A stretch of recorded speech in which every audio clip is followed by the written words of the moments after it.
Hi! Hello there viewers! Good evening, good day sa lahat ng nanunood ng aking mga video at kumusta naman tayong lahat. Ngayon ay nandito ako sa Ninoy Aquino Parks and Wildlife Center. So mega love shout out to my husband Bruce Morrow kasi nga hindi siya nakapasok nung nandito sa Pinas. Gusto niyang pumasyal dito at gusto niyang tignan ang loob ng wildlife. So hindi nga nangyari yon. So ngayon papasok tayo sa loob ng wildlife at ipapakita natin kung ano ang meron sa loob ng wildlife. So ayan, makikita natin ang kanilang entrance fee. Sa adult ay 30 pesos, sa students ay 15 pesos at sa foreigner ay 100 pesos. At bumili muna ako ng ticket, ang halaga ay 30 pesos. So, ang free sa kanila, ang free ng para sa entrance nila ay ang senior citizen and then ang PWD, person with disability, at ang 7 years old below. Yan ang free entrance sa kanila. So ngayon, pupunta muna kami sa information center nila para magpabook ng date at ng araw ng gaganapin ng aming revival. Kasi nung nakaraan nagpunta na kami dito, ang sabi nila usually daw taon-taon sarado ang kanilang Good Friday, Saturday, and then Thursday. So no choice kami kundi Sunday lang. Ang sabi sa Easter lang daw sila bukas. Kaya titigan natin ngayon kung ano ang magiging usapan, kung anong araw kami pwedeng magpabook. So, ayun na, pupunta na kami. At yun nga, hindi na ako nakapag-video, their viewers, kasi bawal daw sa loob mag-video. So, napabook na, at ang nabook namin ay Saturday, Black Saturday, March 30, Black Saturday. So, yun ang aming nakuhang date. So, ayun nga, dadaan muna kami dun sa may mga animals, mga wild animals, at para makita namin, yan ang entrance, papunta doon. At para makita namin kung anong merong mga animals sila doon sa loob. At para makita din ng aking husband na si Bruce Morrow kung anong mga animals ang meron dito sa loob ng wildlife. So, titignan natin kung ano pang mga natitira kasi ang sabi ng guard, wala na raw ibang mga animals dito, kundi mga birds lang, different kinds of birds. Yan, titignan natin kung ano yon mga birds dito. Merong mga maliliit na ibon, mga birds na maliliit, and then meron din yung mga may kulay. Yan, ito mga yellow sila na maliliit, and then meron naman kulay red, merong kulay green, kulay blue. Hindi ko alam kung anong klaseng mga ibon yon. Pero meron dito yung mga malalaking ibon din. Yan, katulad neto, orange ang kulay niya. So, hindi ko alam. Hindi ko natignan kasi may mga pangalan yan sila. Yan, may mga name tag, ano man tawag doon, kung anong klaseng ibon sila. Katulad neto, red. Red siya. So, ayun. At yun lang, wala namang iba katulad neto, parang ibong agila yata yan. Hindi ko ma-distinguish kung ano siya. So, sinuyod pa namin, tinignan pa namin yung iba kung meron pang mga ibang. Hinahanap ko nga yung crocodile. Wala na raw atang crocodile dito. Tsaka yung mga snakes. Wala na yatang snakes dito. So, napunta kami dito kay Mamang Monkey. Yan, napunta kami kay Monkey. Si Monkey malikot. Lambitin ang lambitin. And then, nagpunta naman kami doon sa tinuro ng guard na meron daw tiger. So, ito, tinuro niya, ito nga yung tiger. And then, tinanong ko sa guard kung wala na ba yung mga snakes. Kasi dati, kasama dito yung mga snakes na yun So, sabi ng guard, hindi daw dito, kundi dun sa labas neto. May sariling cage. May sariling cage yung snake. So, nag-exit muna kami at dito lang din naman sa tabi. May yung cage, may hagdanan. Kasi daw yung mga mga sawan na yon nakalagay, nakaluklok or nakatago sa may imbornal.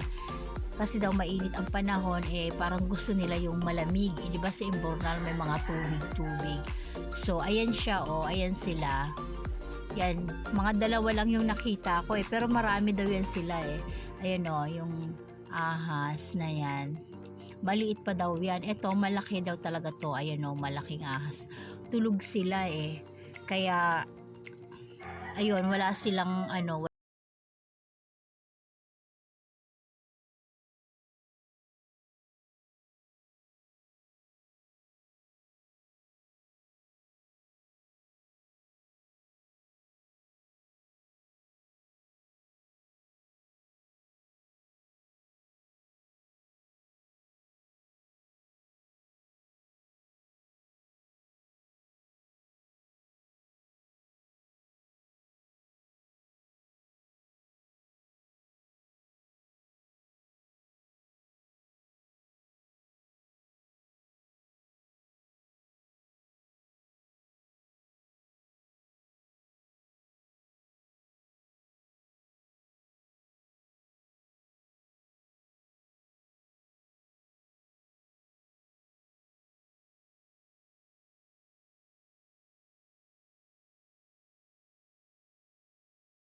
So dito lahat sir, yung village, fishing village, tapos yung kuryente, at saka yung mga entrances, at saka yung parking. Okay po. Sige po, thank you po, sir. Sige po. So ito yung sa may north. Ito yung north, ayan Yang north, yung mga papunta, yung kabilang kanto, papuntang SM yan. Dadaanan yung Veterans Hospital, mag-U-turn.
Maalwan sa pakiramdam. So ayan, pupuntahan natin at dadaanan muna natin yung amphitheater na kung saan yun ang una naming nakita at ito ay naglululan ng 500 people. 500 katao kasi isang malaking lugar siya pero wala siyang table, wala siyang upuan, magdadala talaga ng sariling table at upuan at ang kagandahan ay meron siyang stage at ang likod nito ay lake din, yung lawa. So, yan lang ang amphitheater. Although may upuan siya dito sa bandang palabas na to, pero wala talagang chairs, walang table sa loob ng doon sa may theater na yon. Parang stage. So kaya, pero mas mura siya, 1,350 lang ang kanyang rent. So ayan, nakita ko ulit ang lake at napakaganda, very peaceful. At meron nga makikita mo may mga taong nakaupo, nag-date-date, nakamasid din sila sa lake na yan na very peaceful ng lake. At talagang pagka pinagmasdan mo ay mapapayapa ang iyong pag-iisip. At talaga namang ang ganda-ganda ng ambience at medyo mahangin din. At ayan, malapit na tayo sa fishing village. Natatanaw na natin ang fishing village at makikita na natin ito ng malapitan. So, ayan, konting lakad pa at makikita na natin ang malapitan ng fishing village. At ayan na ang lake, napakaganda niya, napakatahimik at very refreshing kung titignan natin, no. Ang sarap nga maligo kasi ang init-init kanina eh. So ayan, may mga water lily din siya. Yan, makikita natin yung mga water lily dyan. At napakalawak din pala ng lake na to. Akala ko maliit lang siya, malaki din pala ang lake na ito. Kaya ayan, maganda talaga siya tignan.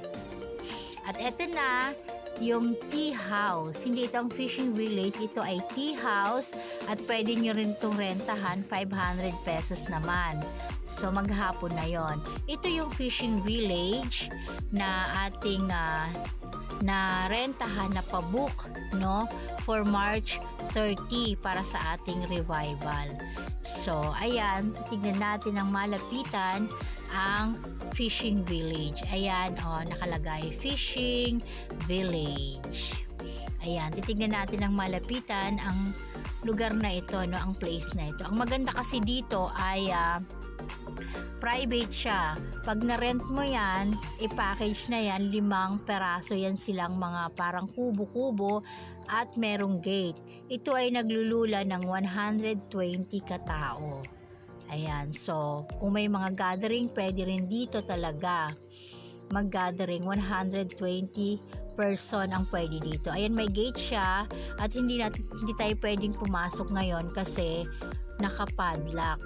Yan, kasi walang nag-rent. So, nakapadlock. Kaya hindi siya pwedeng pasukin. At ang maganda nito, kasi bawat kubo ay meron ng mga outlet at meron ng electric fan. So, ayan, 5 peraso yan sila. 5 peraso mga kubo-kubo na maliliit. So, maganda siya tignan at napakatahimik, no?